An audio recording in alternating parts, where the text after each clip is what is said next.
Okay, I'm using IntelliJ 2024.3.1.1 to create the JavaFX project, Java Mavens.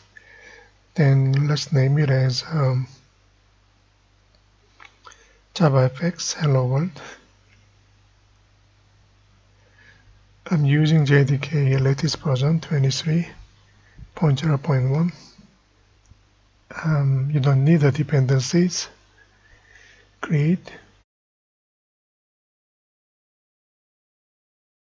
Just wait for a while to download the plugins. On the source directory, you can see Hello Application Java, Hello Controller Java, and the Hello View.fxml.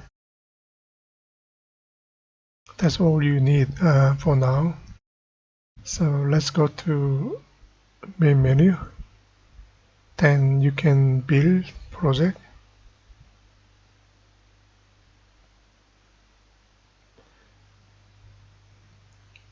Then you can run your project. It's going to bring it up sample project. When you click Hello button, you just say welcome to JavaFX application. That's all.